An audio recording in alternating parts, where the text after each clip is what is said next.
karena kita peduli. Adikku, jangan bertanya apa arti kebersamaan, karena itu isme dahulu sewaktu ku tak merasa egois.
Apakah kita masih bersaudara di antara rasa ingin berbeda?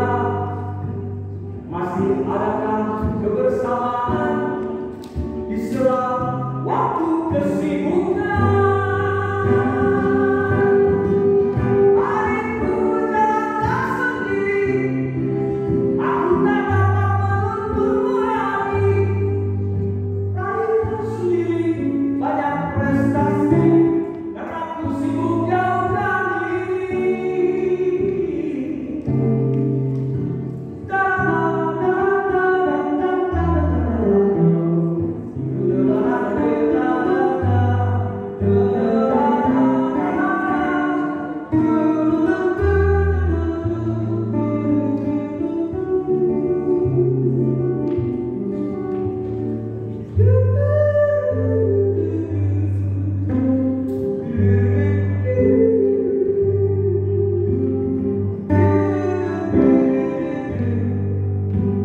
Aku sibuk jauhkan diri.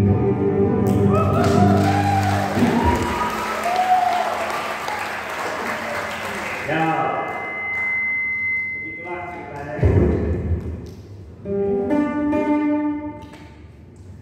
Yang kedua, ini lagu tentang, karena kebetulan ada rumah balada dan saya pun juga memang katanya orang yang aktif di musik balada. Oh, ada aktif sama.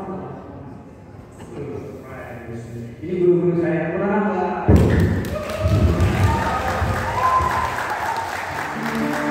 Guru saya banyak. Pak Guru juga guru saya, Pak Acung juga guru saya, bahkan dia itu guru saya, semua guru saya.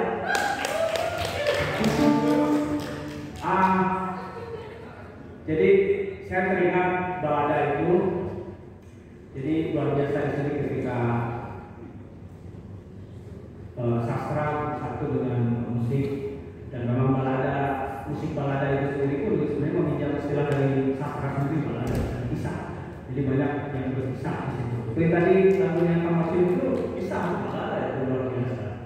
Kita tunggu karya-karya yang lainnya ya, bahwa di Serang ini ternyata tetap hidup ya. Dan mengingatkan saya kepada salah satu sahabat saya yang saya anggap juga guru dan sahabat dan sebagainya adalah almarhum Mukti Mukti. Mukti ini teman saya. Jadi banyak kita sering tukar. Jadi lagu saya dimainkan oleh Mukti dan Mukti memainkan lagu saya dan sebagainya. Suatu saat tiba-tiba ada puisi yang dibuat oleh sahabatnya Mukti, namanya Ibu Ajeng. Ibu Ajeng ini dari Bogor ya, kalau nggak salah. Tapi kirim. Dia ingin mengapresiasi keberadaan pergerakan musik saya dengan Mukti. Karena musik saya dengan Mukti termasuk musik yang ya tidak populer, dan kita merasa bahagia bahwa kita tersisihkan. Jadi perasaan tersisihkan itu harus bersyukur juga. Gitu. Itu bagian dari sebuah bagian kehidupan. Jadi ada yang di atas, ada di bawah, ada yang ke pinggir, ada yang kita harus syukuri aja semua. Gitu kan. Nah, akhirnya Ibu Ajeng ini terinspirasi bahwa dia melihat pergerakan saya dengan Mukti ini kan sangat liar. Ya. Jadi saya dengan Mukti juga sering ketemu guru sama Leo Kristi, sering ketemu juga sama Ibu Wisiga dan sebagainya.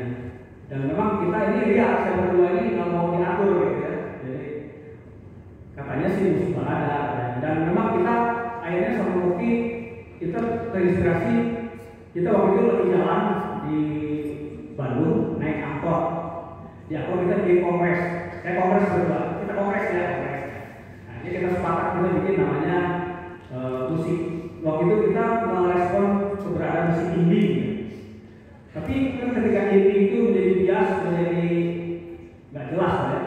Bukan jadi indie itu bukan lagi sebuah sikap pergerakan, tapi menjadi sebuah kelatahan aja. Setidaknya kita sepakat, saya sendiri punya istilah namanya gerilya. Gerilya itu adalah untuk menyikapi bahwa ini adalah kita sedang bersikap berbeda ya. Dan Mukti sendiri tetap menyemangati kita dengan musik-musik balada. Akhirnya saya waktu itu inspirasi, Mukti itu sering mengubah namanya konser musik cinta setiap tahunnya. Nah suatu saat saya berpikir ini saat yang bagus, saya ngusulin Mukti karena saya tinggal di Lombok dan Mukti di Bandung. Sudah saya mau mengapresiasi kebiasaan kamu bikin konser musik cinta, saya juga membuat konser yang bersamaan waktunya. Jadi akhirnya kita sepakat bikin, kita memperingati hari musik balada aja lah. Jadi kita bikin musik balada sendiri. Jadi nggak usah minta peresmian sama siapa kayak siapa, kita bikin sendiri. Teman-teman juga bisa bikin musik balada Banten. Pakai lagu. Jadi kita bikin sendiri. Setelah itu, akhirnya untuk menghormati itu, Ibu Ajeng itu membuat sebuah puisi. Puisinya dia melihat pergerakan saya dengan ini seperti seolah dia mengingatkan dia tentang cerita kisah di zaman Meiji, zaman samurai. Zaman samurai itu ada katanya zaman dulu itu samurai, jenis samurai yang namanya Kuro. Yang Kuro itu adalah samurai yang tidak bertuan. Samurai kesatria tidak bertuan. Jadi kita tidak pernah punya tuannya siapa. Tapi ketika saya melihat menjadi kamus, Kuro sekarang itu artinya tetap mandi batak. Kalau begitu saya apa deh. Tapi yang jelas ini sebuah puisi yang kemudian akhirnya saya buat sebuah lagu. Lagunya seperti ini.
Dan berjalan di garis kematian.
Sim.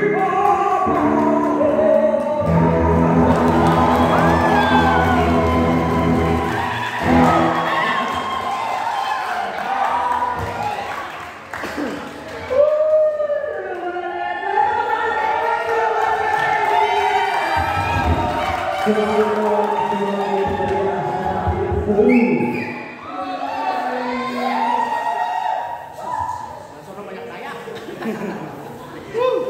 juga bukan duet ya, trio tadi.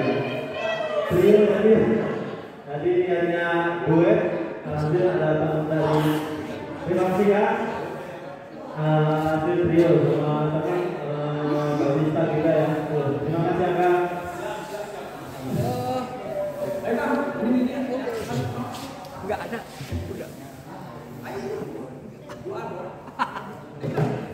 Ayo Abah, temenin tanya Abah. Kita ya.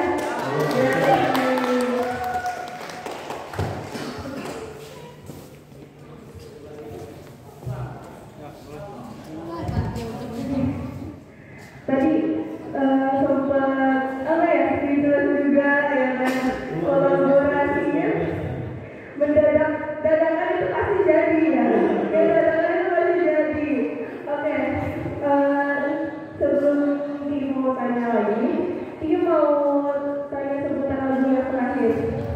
Itu lagunya ada cerita tentang apa? Kayak tadi tuh ada kayak bantu-bantunya gitu ya. Boleh ceritain tentang lagu tersebut? Jadi Murid Mubarak, saya ngomong Murid Mubarak, asisi negara, pemikir negara. Kamu jauh di Sabah, tempatnya jauh sekali. Dari Sabah, tatap kita langsung dari ke tetangganya sudah. Jadi ini cerita perjalanan saya ketika saya hijrah ke Lombok. Jadi bagi saya Lombok itu adalah tetangganya Jawa. Tetangga kita sudah. Waduh, Tapi dari Lombok di Lombok itu karena saya orang Bandung, saya mencintai Bandung dari jauh dengan mengkritik Bandung. Artinya sesuatu yang dikritik itu berarti ada yang bagus kita kritik. Tapi kalau nggak usah dikritik berarti ada yang bagus.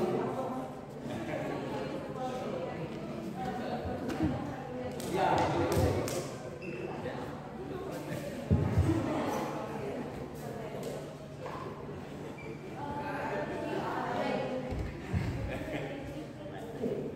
ini mau satu dulu.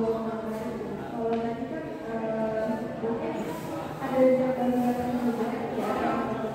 Dari sekarang terutama boleh nih, boleh pas bercerita awal mula perjalanannya nih karir sebagai musisi itu seperti apa, boleh cerita? Oh betul, bagi musisi ya. Ya, betul. Jadi ceritanya bahwa saya ini sebenarnya tidak cita-cita jadi musisi, sama sekali saya tidak kepikiran. Saya itu pengen jadi penumpang, dulu itu jadi Pak. Tapi kata orang tua saya, nggak boleh jadi seniman, seniman itu kere katanya gitu loh. Wah, saya nggak boleh jadi seniman, gimana gitu. Tapi saya harus jujur pada diri saya sendiri, gitu. Saya sangat kesenian gitu kan. Artinya, saya percaya bahwa kita punya jalan masing-masing. Tapi itu kan zaman dulu, kalau zaman sekarang lah. Orang tua zaman sekarang lah. Tapi saya mengakui itu. Dan ketika akhirnya toh orang tua saya juga mungkin dia mengalah, terserah gitu. Karena saya testing sedih rupa ITB 2 kali gagal terus, udah saya nggak jadi nggak semangat lagi gitu. Akhirnya saya kuliah di Mata Suku saya bilang tadi ya. Saya kuliah di Mata Suku Unpas dan lulus sebagai pecinta. Itu ya. Jadi kita harus beda dengan orang lain, kita kalau yang mainstream gitu. Kita harus ambil mainstream kalau saya gitu. Nah, akhirnya itulah yang membentuk saya hidup dengan teman-teman pecinta alam, dengan teman-teman musik juga sebenarnya. Dan ketika akhirnya toh musik itu yang menghidupkan saya, akhirnya jadi saya jadi main musik, jadi musik.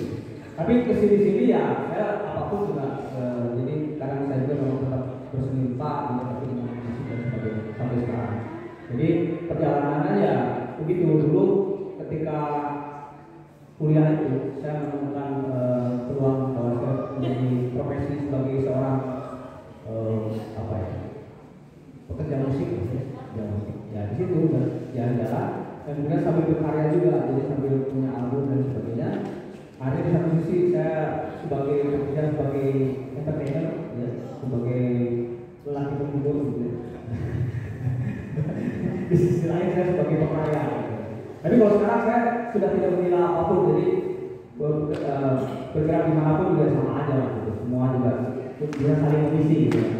Nah itulah yang membangun saya. Akhirnya ketika tahun berapa ya? Dan waktu 95 kita saya hijrah ke Lombok. Dan saya dulu nggak tahu Lombok itu apa, seperti apa. Tapi akhirnya saya tahu dan pindah ke sana.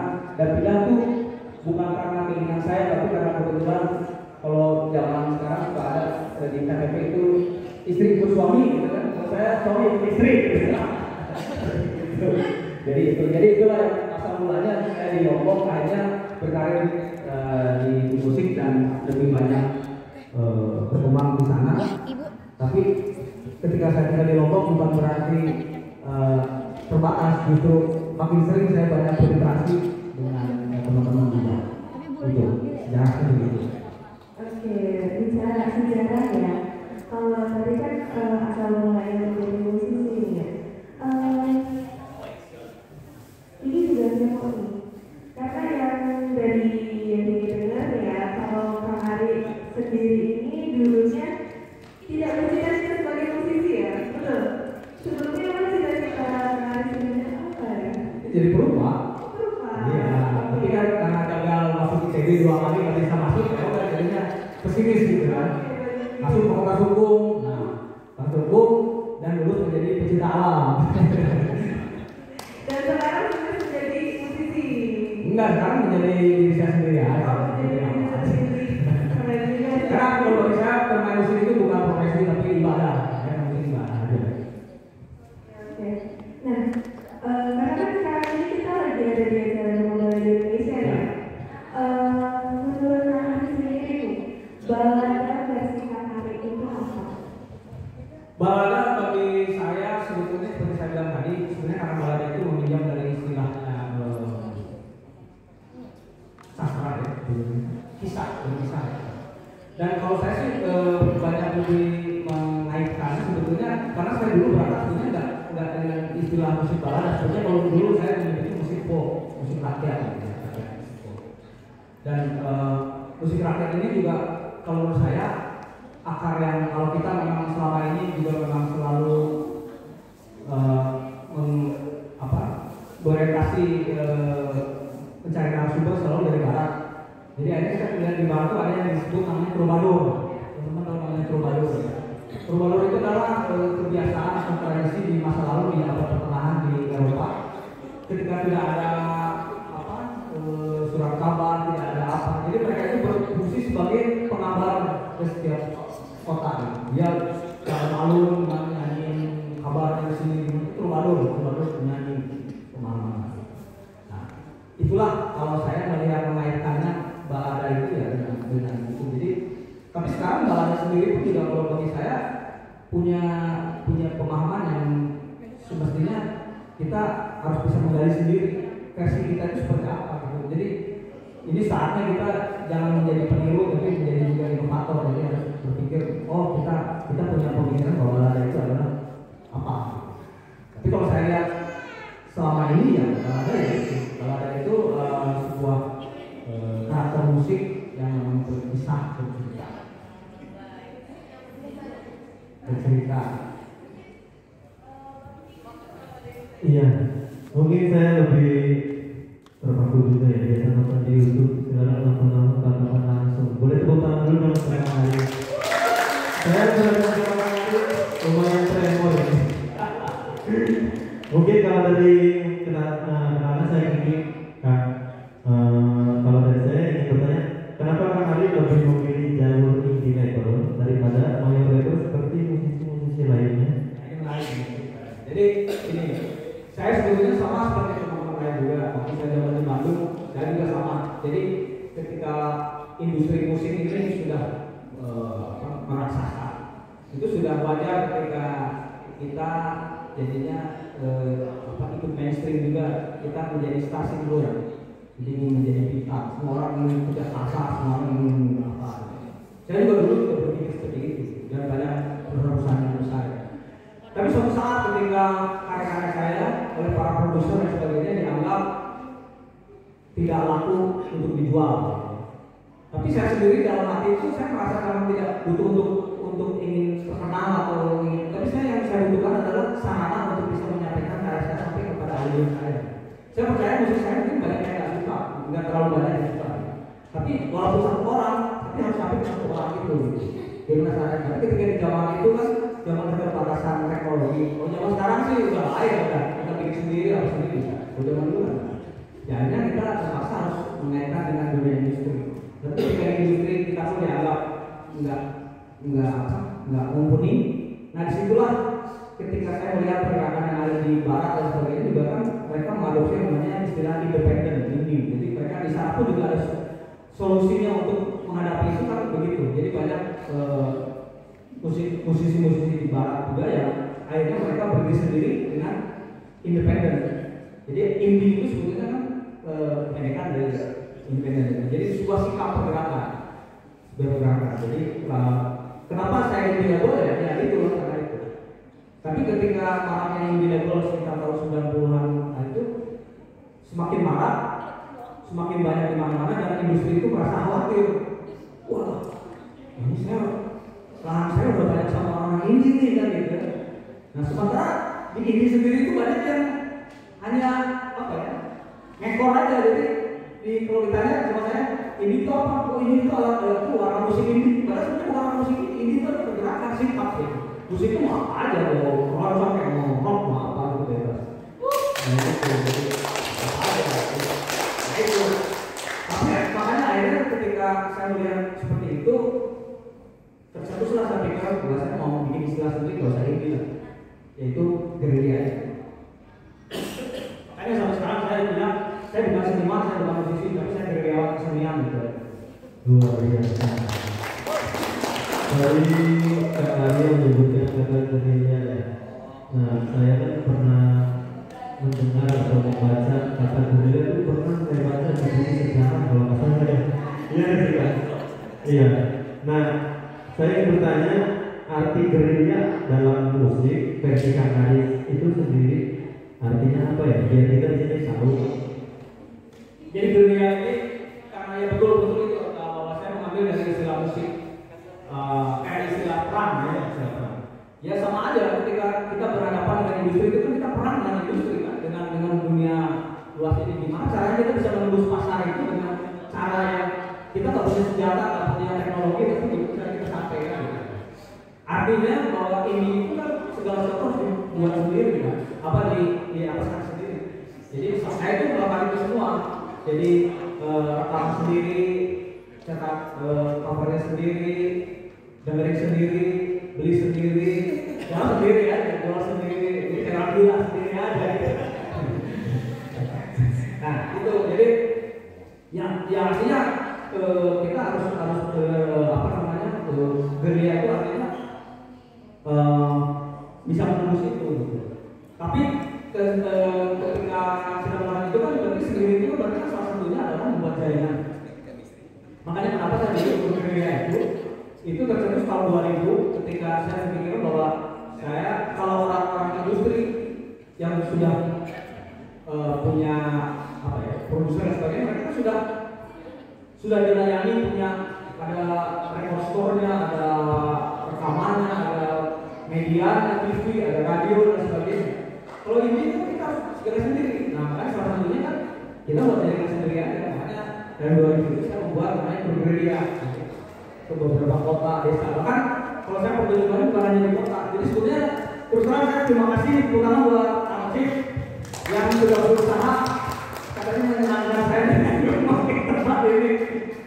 Sebenarnya yang saya inginkan itu gerilya itu saya ingin tampil saya itu di rumahnya Alfie.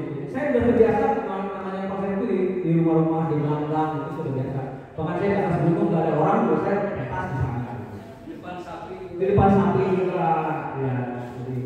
Ya artinya bagi saya kita nggak bisa mempercayakan namanya di sekitar kita. Semesta ini pun juga adalah bagian daripada sesuatu yang harus diapresiasi. Jadi semakin kesini gerilya itu sudah semakin melantur gitu. Melanturnya artinya gini. Waktu itu sempat pernah ada pertanyaan, Kang, kalau Atang sekarang bergerilya untuk menyampaikan musik ini ke orang-orang, terus sudah tercapai cita-cita betul. Udah namanya udah bergerilya lagi, iya betul, sudah nggak gerilya. Tapi kenapa aku pakai gerilya? Karena bagi saya gerilya itu bukan lagi sebagai sebuah cara, tapi sikap. Artinya sikap begini, banyak hal dalam kehidupan kita ini harus kita support untuk digerilya. Banyak gitu, ketidakadilan, masalah segala macam lah. Jadi artinya bagi saya sendiri, kenapa saya sekarang walaupun misalkan saya bergerilya sana sini, misalkan orang nggak tahu gitu ya, tapi tetap bergerilya karena yang saya gerilya itu bukan persoalan karya saya udah nggak peduli kan saya mau ada yang dengar kayak saya udah nggak peduli. Tapi yang paling penting misinya adalah saya punya pesan yang ingin saya sampaikan. Salah satu pesannya sampai sekarang yang tetap ingin saya coba dalam mana itu, karena banyak pihak entah itu pemerintah atau siapapun itu yang pasti belum memprioritaskan kesenian itu suatu hal yang penting. Banyak mereka membuat kebijakan itu tidak memposisikan kesenian itu hal yang penting. Terutama di daerah saya banyak hal yang saya melihat itu tidak berpihak. Dan DPRD-nya itu juga tidak berpihak. Nggak ada yang ngerti. Jadi pernah saya waktu itu dihadirkan di acara sebuah dialog tentang politik dan perempuan. Terus ada anggota DPRD. Saya bilang bahwa sebetulnya saya sayangkan itu karena tidak ada keberpihakan kesenian itu di suatu kebijakan. Terus saya disalah sama dia. Saya bilang salah.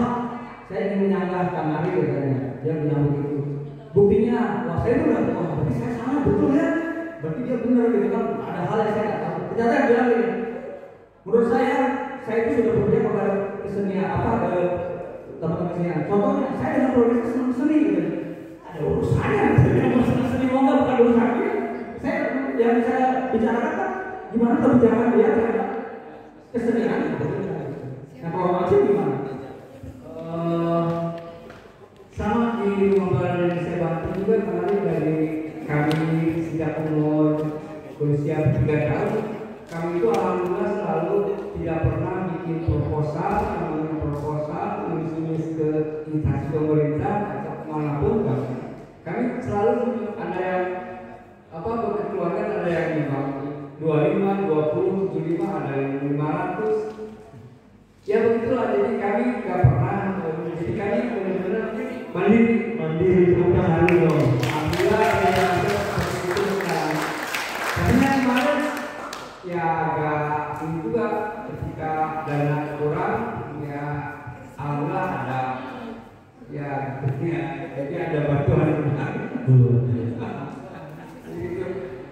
Jadi pada dasarnya Kang itu seorang yang dari Bandung hijrah ke Lombok. Begitupun Abah Ocin tahun 2004 dari Bandung. Apa itu orang Bandung tahun 2004 Abah hijrah ke Banten, Kang Ari ke Lombok.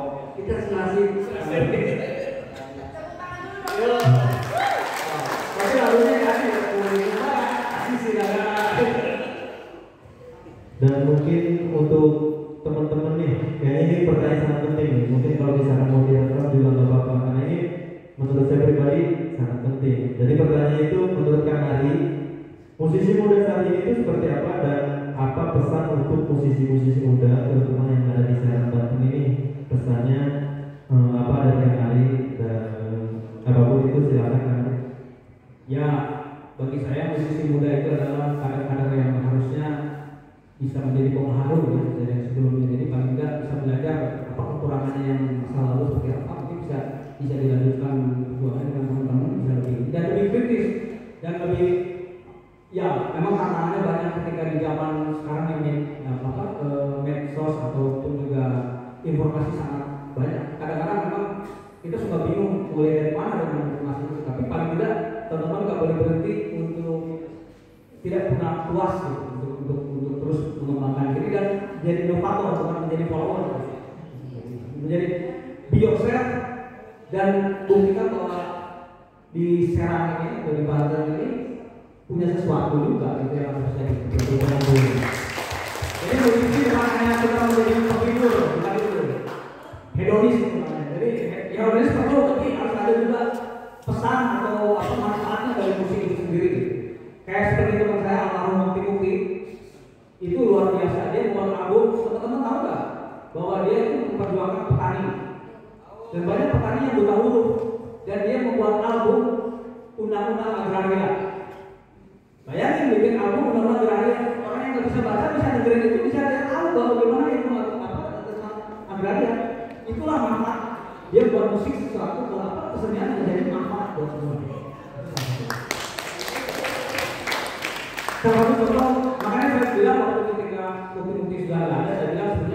gereawan sebenarnya adalah kopi. Dan sekarang terbukti juga gereawan sebenarnya di sini adalah kakak Cim.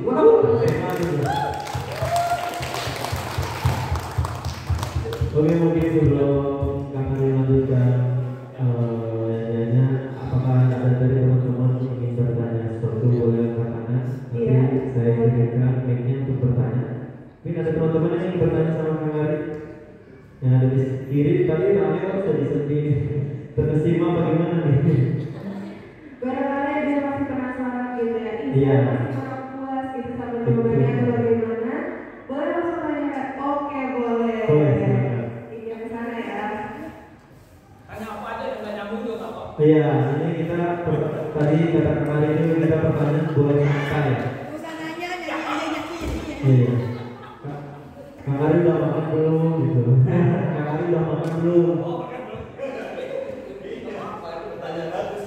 Ya, Kang. Kang Ari udah ngopi? Nah, belum ini. Belum kan? Kopi. Satu pertanyaan buat Kang Ari. Menurut Kang Ari, proses berkarya Kang Ari ini proses berkarya dari musik itu atau kesenian atau perupa seperti apa ya? Proses berkaryanya. Kita tahu banyak yang banyak harus dihajar sama gejolak, harus diajar dengan cerita, dilema, baru berkarya. Ada juga yang tenang-tenang, senang-senang bisa berkarya. Nah, kalau Kang Ari sendiri seperti apa? Terima kasih. Terima kasih, saya menarik. Boleh atau langsung dijawab? Mau kumpulin dulu atau dijawab? Oke, mungkin kita kumpulin dulu ya. Ada lagi yang mau bertanya untuk Kang Ari? Mungkin dari tim Horai yang oke, ada ini.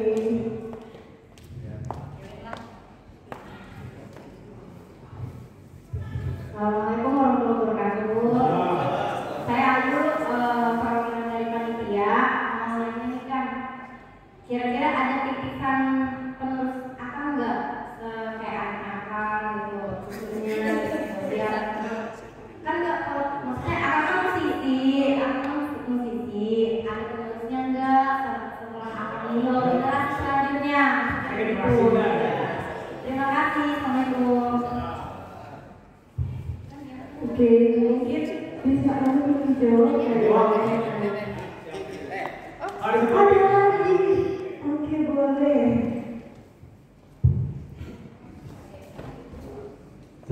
Assalamualaikum warahmatullahi wabarakatuh. Selamat malam. Gak ada lagi tidak ada dari mana.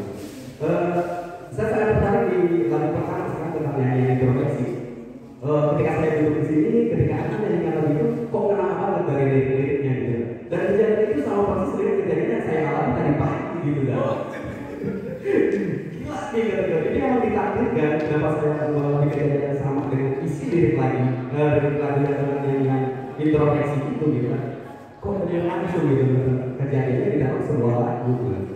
Yang saya tanya adalah gini kan. Lagu itu terinspirasi dari kisah nyata atau memang dari kisah orang lain dan diangkat dari sebuah lagu. Itu aja. Terima kasih ya. Terima kasih. Tiga? Oke. Akan di sebelah sana bertanya tentang perupa ya, proses berkarya. Jadi artinya penekanan lebih pertanyaan itu apa ya, proses berkaryanya atau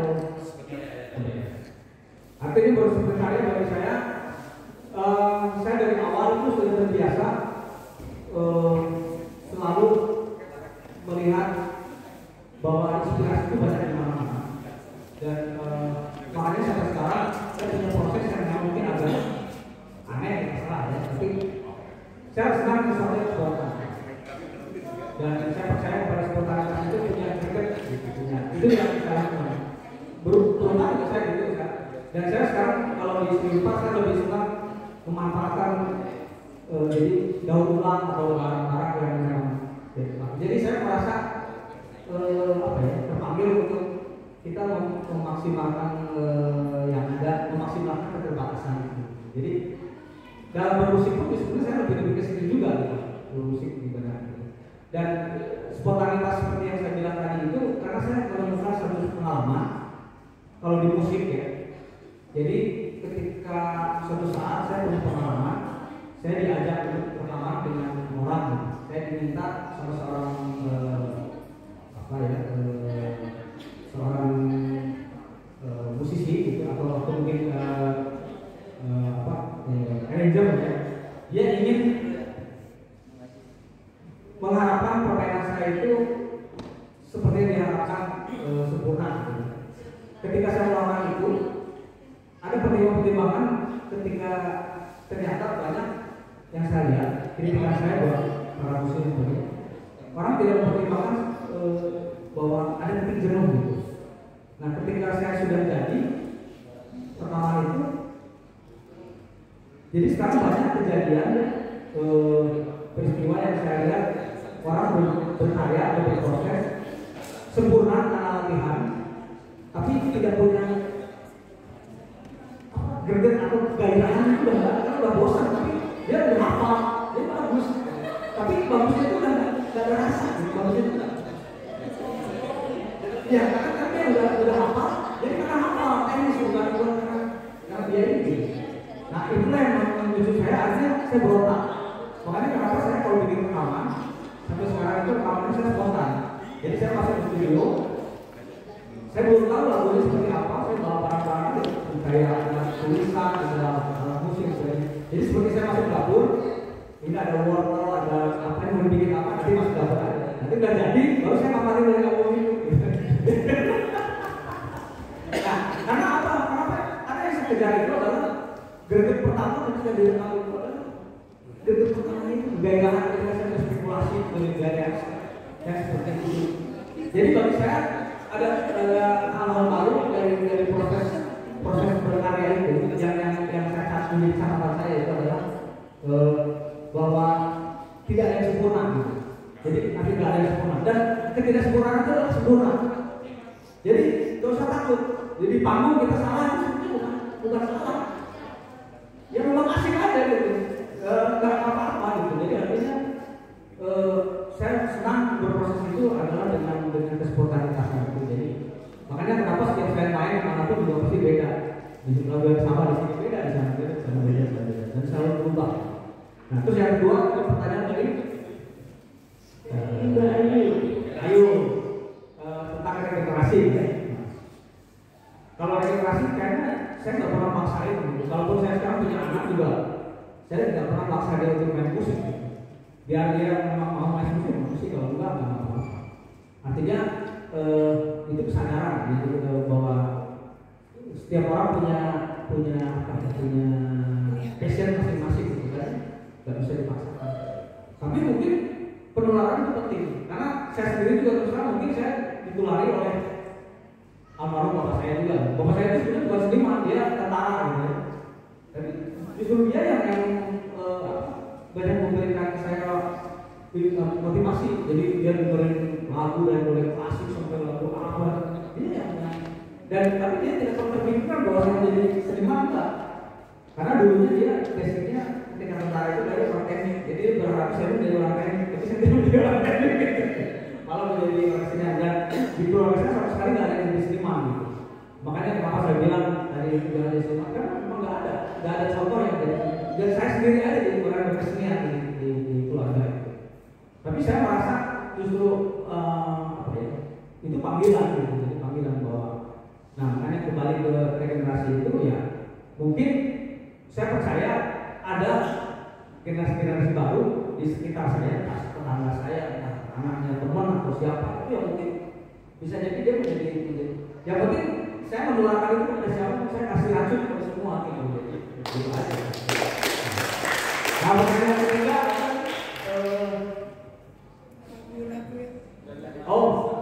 lagu ini ya, lagu pertama itu ya itu memang kejadian yang saya bilang tadi di pesta alam saya ketika orang-orang lama itu udah lupa sama kita gitu kan. Nah itu lagu saya buat gitu. Jadi kesindir mereka itu ini lagu ini gitu. Tapi ya paling nggak itulah menarik ketika kalau teman-teman mungkin nggak ada salahnya kalau misalnya memang terinspirasi dengan sebuah peristiwa apa itu menjadi bagian dari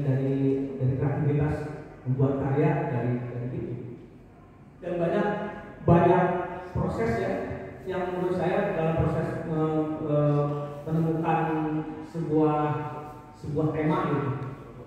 Jadi kita kadang-kadang gampang bikin tema cinta aja, ya. Betul. Tapi sayang kita hanya bikin yang tema yang biasa-biasa aja. Kenapa enggak teman cari satu angle yang menarik gitu? Misalnya kayak gini, ada salah satu lagu saya, judulnya adalah, nanti lihat di YouTube ada, kejujuranku adalah untuk kucingku gitu. Masih istri saya bilang, aku maksudnya karena memang saya melihat bahwa kejujuran itu untuk kucing itu akan marah saya kalau apa akan marah. Itu kalau istri saya pasti marah ya kan gitu. Ketawa dia. Jadi artinya banyak hal dari keseharian kita itu yang bisa diambil apa ini. Seperti ini waktu kejadian Parapi. Banyak teman karena dia tahu saya ada kejadian saya karena sudah bikin lagu, tapi dia bilang saya belum bisa buat lagu dari Parapi itu karena ketika Parapi itu meletus, kalau kita buat lagu Merapi itu meletus biasa-biasa aja gitu. Tapi harus dari core utamanya apa yang menarik dari nah akhirnya saya ketemu lagu tentang Merapi itu, judulnya adalah Ketika Aku Menjadi Merapi. Itu berapa tahun setelah Merapi itu meletus. Jadi inspirasi itu dapatnya dari ketika peristiwa Bang Marijan meninggal. Bayangkan Bang Marijan itu dia sudah disuruh dihimbau sama Sultan untuk turun, dia nggak mau karena dia mengabdi kepada kerajaan. Dia ditugaskan untuk menjaga Merapi dan dia meninggal dalam keadaan sedang sholat sujud ya. Itu satu momen yang terinspirasi oleh itu gitu. Nah, membuat karya itu bagi saya yang menarik itu kita suatu hal yang biasa, tapi ada hal yang luar biasa dalam itu selalu contoh aja. Jadi prosesnya seperti itulah. Jadi seperti tadi juga lagu itu ya, kayaknya itu menarik untuk sendiri. Ya, mudah-mudahan bermanfaat lah. Lebih lagi dong. Mungkin sebelum kita mendengarkan lagi, itu sempat mendengar dari Kak Arin sendiri itu kalau misalkan kalau saya terkenal berarti saya gagal. Betul kan? Nah, apa sih maksudnya sebenarnya itu dari media musik ini apa yang ingin Kak Arin sampaikan gitu sampai terlontar kata seperti itu juga gitu kan.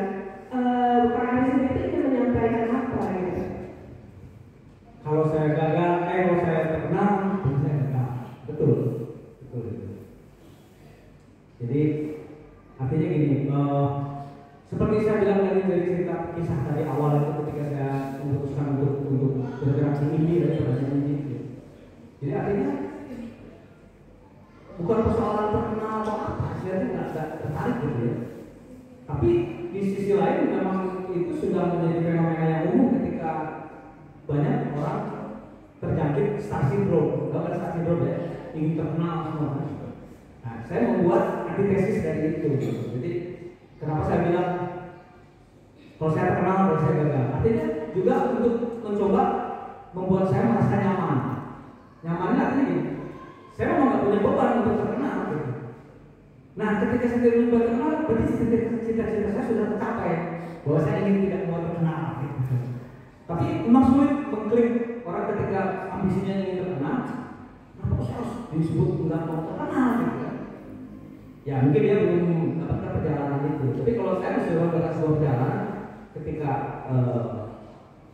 saya berpikir mengklik sesuatu yang berlawanan dengan itu. Ketika saya terkenal berarti saya gagal. Nah terus orang banyak bilang, nah kan karena banyak yang tahu lah, terkenal kan berarti gagal. Saya bilang iya. Dan saya senang menjadi gagal. Saya senang gagal karena apa? Artinya mungkin tidak senang gagal. Artinya syukuri aja yang ada gitu. Terima aja yang ada. Kadang kita suka lupa bersyukuri apa yang ada gitu. Kita bersyukur sekarang nggak bisa buat begini orang dunia aja. Kadang-kadang kita suka belum nyampe gitu. Nah itu artinya ya itu untuk kritik diri saya sendiri bukan untuk orang lain. Ya tapi kalau ada manfaatnya silakan. Jadi di situ nyambung nggak ya? Nyambung.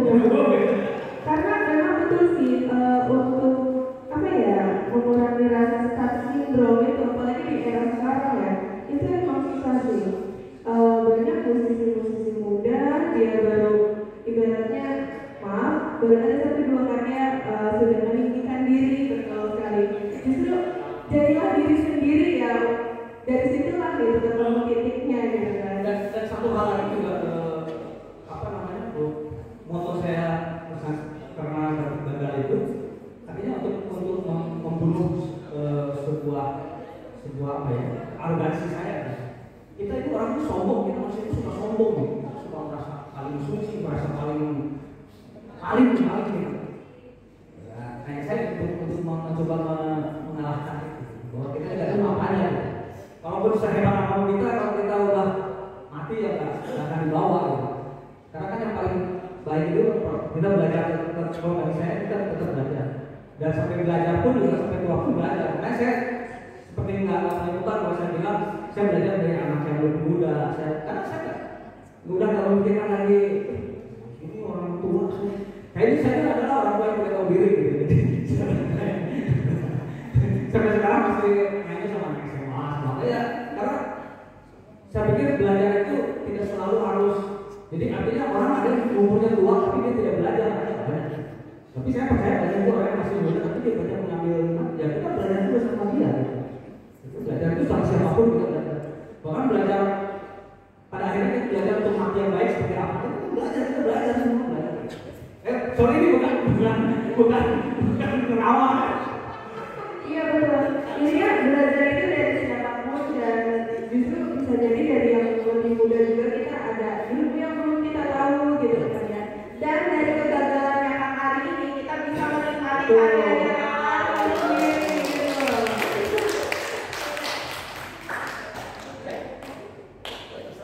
Oke, mungkin para audiens juga udah penasaran lagi ya mau mendengarkan karya-karya dari Kak Ari. Boleh langsung aja Kak Ari. Berapa? 2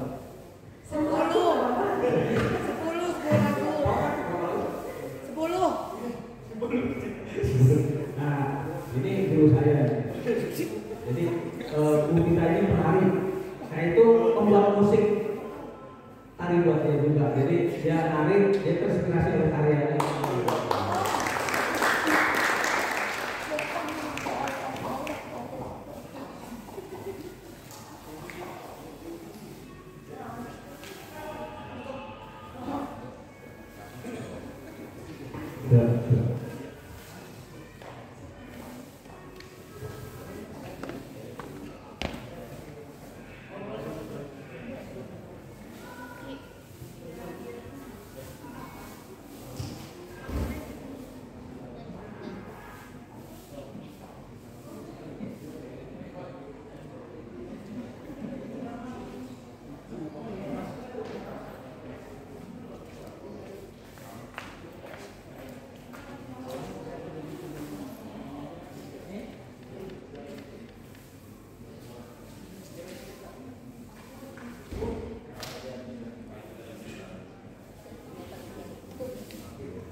Sebuah kehormatan ini semua jadi ketua.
Saya banyak selalu kebetulan ya, di mana-mana banyak sahabat saya yang nulis puisi atau apa, mereka ternyata luar biasa gitu ya, bisa menjadi sebuah karya baru di buah lagu.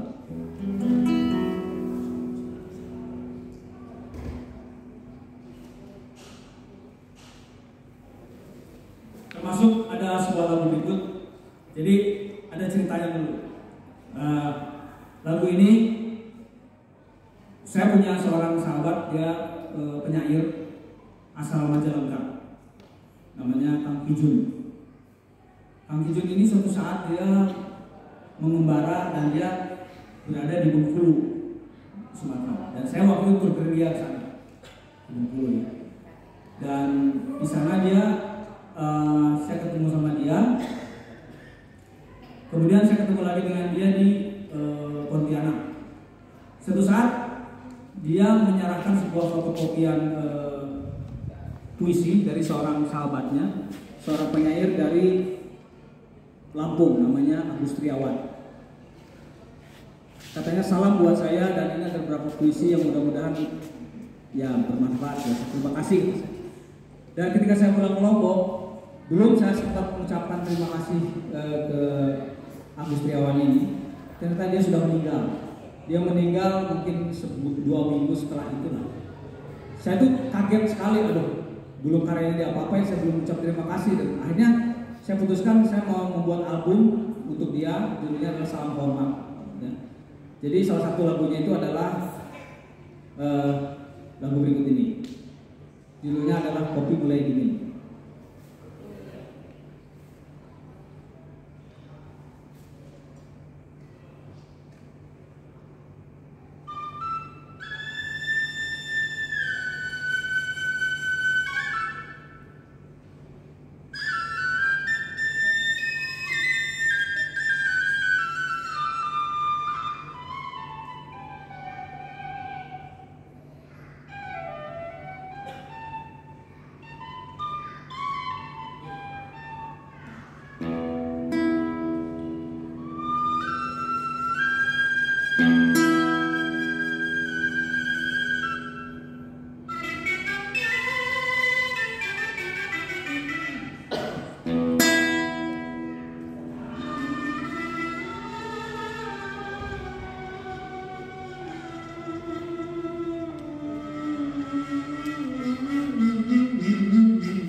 Jadi bahwa menarik, sekarang kita ngomong musik itu bukan hanya musik tapi bunyi. Jadi bunyi itu adalah bagian dari musik. Jadi kadang-kadang ada kalanya juga kita nggak perlu lagi bikin musik, tapi bunyi itu sendiri sudah menjadi musik. Jadi kalau teman tahu ada namanya sekarang juga teknologi apa? Genre musik sekarang yang disebut namanya soundscape. Soundscape ya. Soundscape itu dengan kita mendengarkan suasana itu kita udah bisa masuk ke sebuah karya. Gitu. Misalkan suasana kota Berlin gitu, ada lonceng, ada segala macam. Kita membayangin aja udah visual itu sudah dapat, nah itu soundscape. Sekarang banyak karya-karya itu lagu atau apapun juga pakai soundscape. Dan sekarang saatnya ketika kita tidak mau milah-milah lagi itu mau musik, mau berupa apa, kadang-kadang multimedia gitu. Jadi banyak hal yang biarpun dia musik tapi dia juga dengan seni rupa, biarpun dia seni rupa dia dengan musik dan sebagainya. Jadi senang-senanglah bereksperimen. Gak akan menjadi menarik gitu. Oke, baik. Lagu kedua Himalaya. Hah? Himalaya. Terus kumaha aing. Oprek. Wah, banyak request nih loh.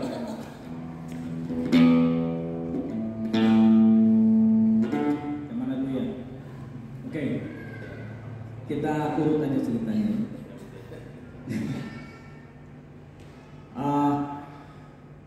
Saya pernah konser di atas Gunung Rinjani ya.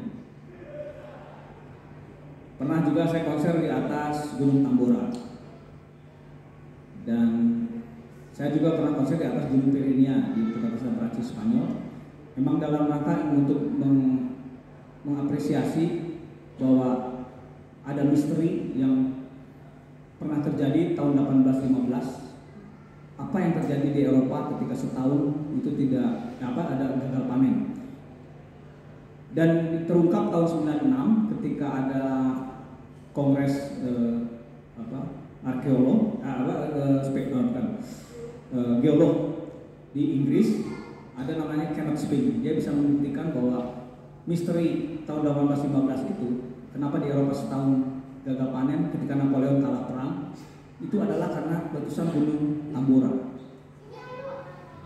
Jadi Tambora meletus ketika debunya naik ke stratosfer dan dia mengembara ke Eropa dan membuat gelap seluruh. Bayangkan gunung di Indonesia membuat seperti itu. Dan logika saya ketika waktu itu adalah pasti debunya jatuhnya di tanah yang paling tinggi, yaitu di Gunung Pyrenea ini. Pyrenea di Eropa itu adalah gunung legendaris. Jadi gunung Jadi kalau teman-teman tahu cerita tentang Hercules, apa itu dari sana juga. Nah, ketika saya di sana membuat sebuah ritual namanya tanam puisi. Jadi tanam puisi itu saya mencoba mengapresiasi puisi dan sebagainya dari teman-teman di sini, dan saya tanam setelah dibaca, ditarikan dan sebagainya, kita tanam di sana. Artinya saya ingin berbagi kebahagiaan buat teman-teman yang nggak mungkin datang ke Eropa, tapi dia bangga bahwa puisi saya ditanam di Eropa sana. Nah, seperti itu juga yang membuat saya ada satu gunung yang sampai sekarang saya belum saya capai. Waktu itu nyaris ketika saya juga konser ke India mau sampai ke sana tapi nggak jadi, yaitu Himalaya. Jadi saya cita-cita ingin sholat di Himalaya, jadi belum sampai. Tapi saya buat lagu di Himalaya.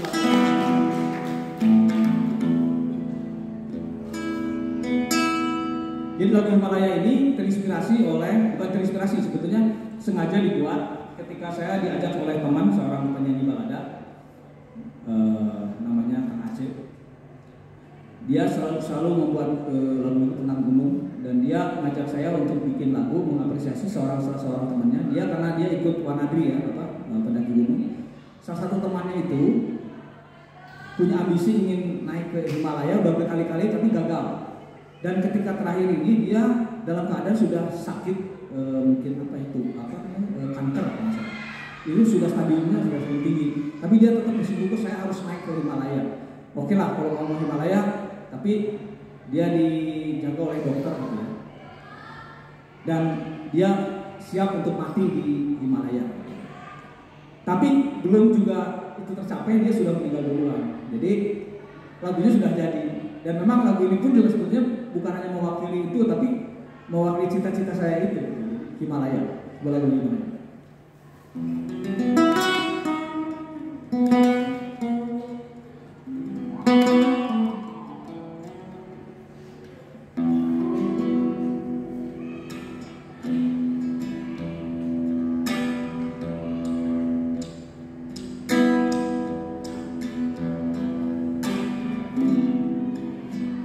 Oh Himalaya, mimpiku melebihi ketinggian 1000 kaki.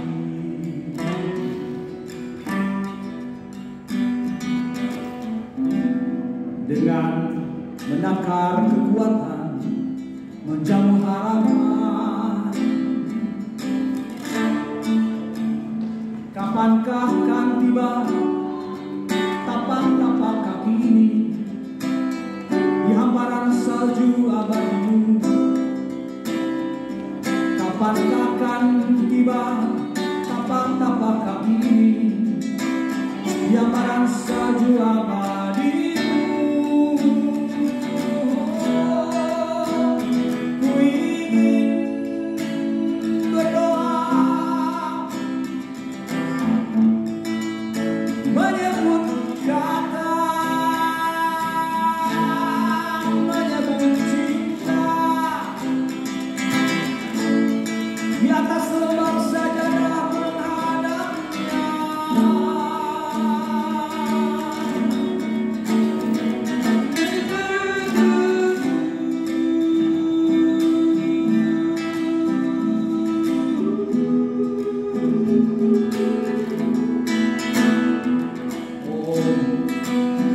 Himalaya, mimpiku melebihi ketinggian 1000 kaki. Dengan menakar kekuatan, menjamu harapan.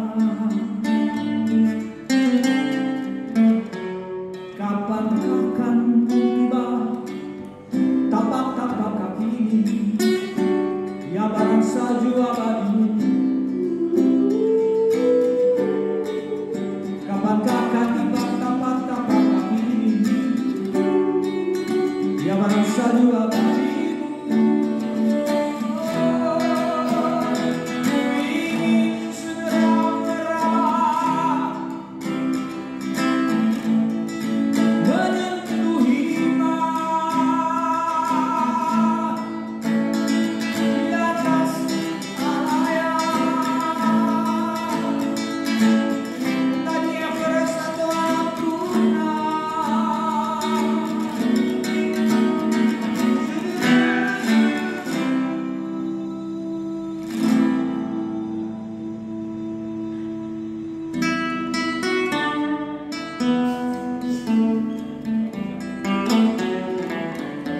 Saya sambung dengan lagu Overhand.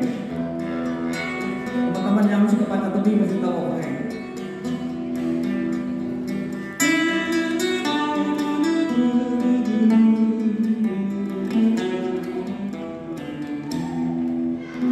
Puncak tebing batu terjal tengah menanti ku hadir di sana. Ku panjat di batu terjal untuk membawaku hadir di sana.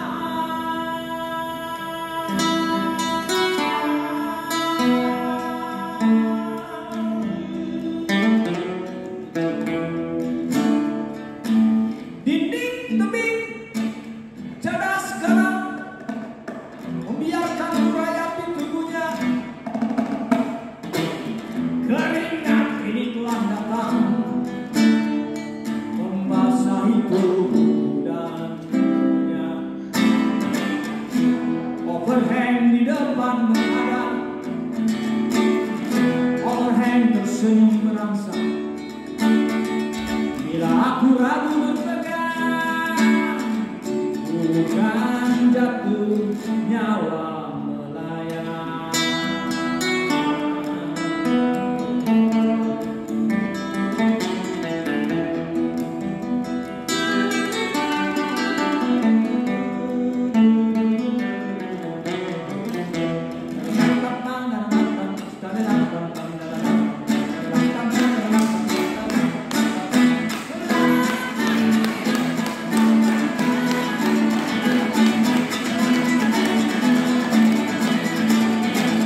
berdebar jantung berdetak, mengekar ragaku bergerak, ku lalui overhang menggalak lalu capai puncak dan bersorak. Overhang di depan menghadang, overhang tersenyum rangsang. Bila aku ragu berpegang, ku kan jatuh nyawa melayang.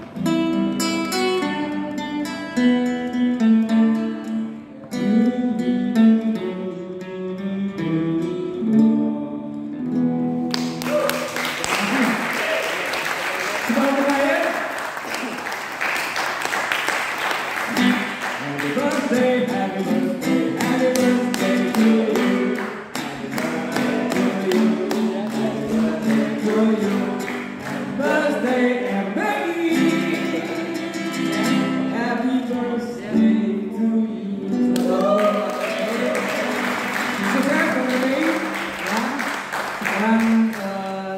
Kepemimpinan Dea.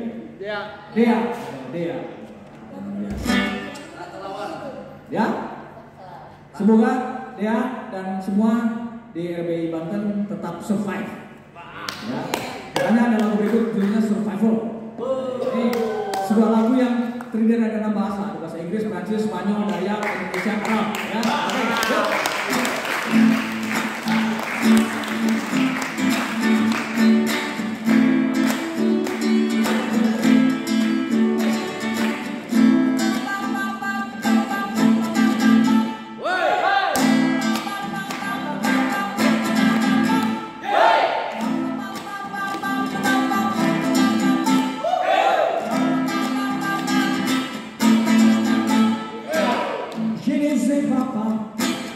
Je ne va pas, revenez-toi, j'ai tout perdu.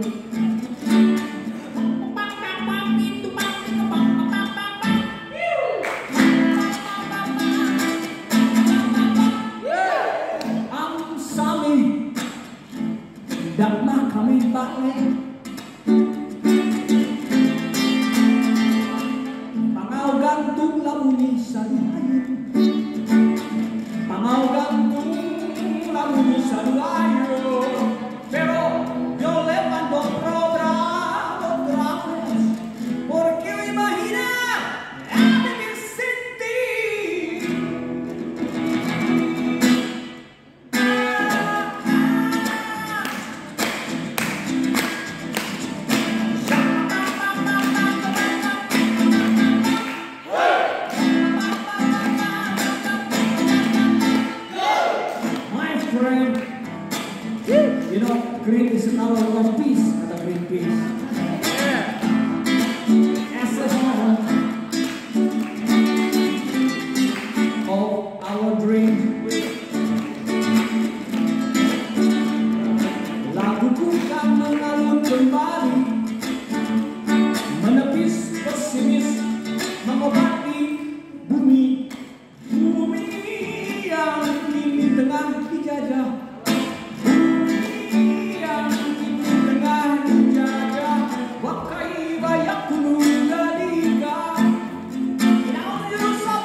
kemiskinan. Yang dengan dijajah oleh korupsi. Yang dengan dijajah oleh Kemacetan. yang dengan dijajah oleh politik. Yang dengan dijajah oleh yang dengan dijajah oleh Korupsi. yang dengan dijajah oleh itu bukan jajah tuh. Yang dengan dijajah oleh kebodohan. Wakai layak dibaliga yang bisa berlalu. Hakon, hakon, hakon, hakon, hakon, hakon, hakon. Terima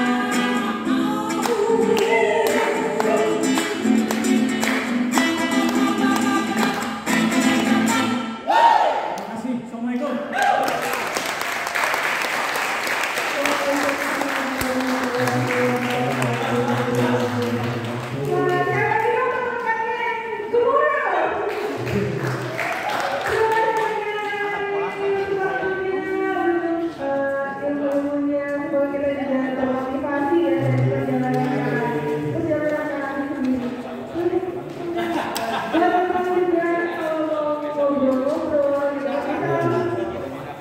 Atau yang mau berdoa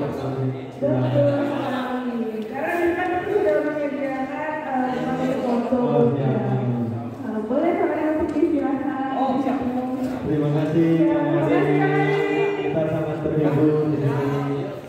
Tak terasa waktu berlalu. Kita sempat dari maghrib sampai kumpul. Alhamdulillah ketemu di sini kita ngobrol-ngobrol. Luar biasa. Tak terasa waktu berlalu nanti. Mengisi acara yang keren-keren banget. Betul. Tamu kita hari ini keren banget.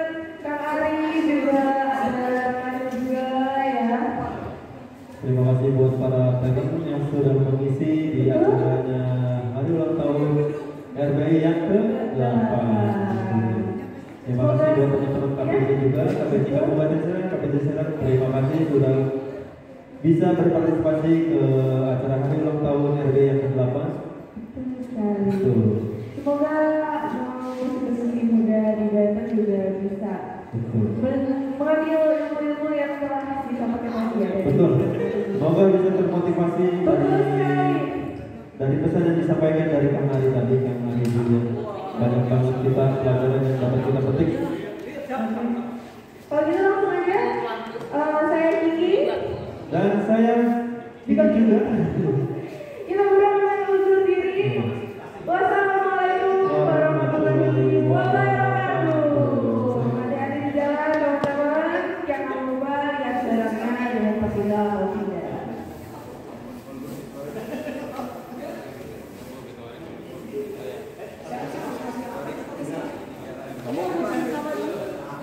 Kalian nggak mau bersama panitia. Untuk teman-teman panitia, mungkin kita bisa foto bersama dengan Kang Ari. Untuk Kang Ibnu, boleh ikut foto bersama dengan kita? Boleh. Kalian sudah masih ada di area umumnya, boleh kita foto bersama dulu. Boleh? Boleh kita foto bersama dulu di panggung. Untuk teman-teman panitia, boleh kita foto bersama dulu dengan Kang Ari. Ayo siap. Oh di depan aja, oke. Di area depan. Oh, di depan sana.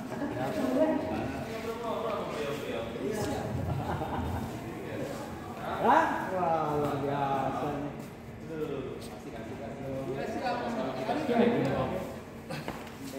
Baru pengen dipotong dulu. Ayo tuh dari Belistra.